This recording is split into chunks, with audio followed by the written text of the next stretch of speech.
একটা কথা মনে রাখবি, তুই পড়াশোনা করে শিক্ষা দিয়েছিস কিন্তু মানুষ হসনি। এই ছোট লোক হুইয়ারে বাচ্চা জড়িত থাকে কেন? দেখছো চাষবাস ছাড়া তো কিছু বুঝো না। আমার বাবা যেমন চাষি ছিল তুমিও চাষি হয়েছো। হ্যালো ভাই, বলো দাদা। কেমন আছিস? ভালো আছিস? হ্যাঁ ভালো আছি, তুমি কেমন আছো? হ্যাঁ রে ভাই, আমিও ভালো আছি। ভাই, তুই কখন বাড়ি আসবি?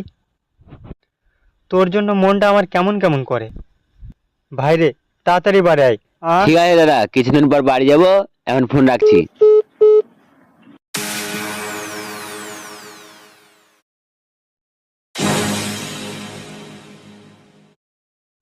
আরে বন্ধু, এই ছোট লোক হুইয়ারে বাচ্চা জড়িত থাকে কেন? আরে বন্ধু, তোকে জড়িয়ে ধরলাম বলে এভাবে গালাগালি করলি? কিরে ছোট লোকের বাচ্চা, মুখে কথা নেই, হুট করে জড়িয়ে ধরছিস? হট।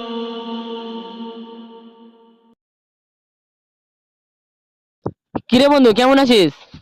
এই তো বন্ধু ভালো আছি, তুই কেমন আছিস? অনেক ভালো আছি। শুনলাম তোর ভাই অনেকদিন পর বাড়ি এসেছে। আর বলিস না বন্ধু, ভাইটা আমার মানুষ হয়নি। ভাবলাম বিদেশে গিয়ে পড়াশোনা করে একটা মানুষের মতো মানুষ হবে, আর হলো না। অনেক স্বপ্ন ছিল জানিস, সব শেষ হয়ে গেল। ভাই, ভাই, কিছু টাকা হবে?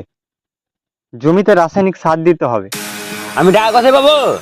যে ভিখারির মধ্যে টাকা চেয়ে দেখছো, চাষবাস ছাড়া তো কিছু বুঝো না। আমার বাবা যেমন চাষি ছিল তুমিও চাষি হয়েছো। দেখো দাদা, আমি টাকা দিতে পারবো না, আমি চাষবাসের কিছু বুঝি না। চলো আমার সামনে থেকে চলো।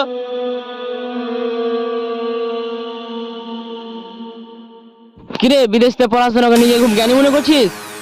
একটা কথা মনে রাখবি, তুই পড়াশোনা করে শিক্ষা দিয়েছিস কিন্তু মানুষ হসনি। চলো।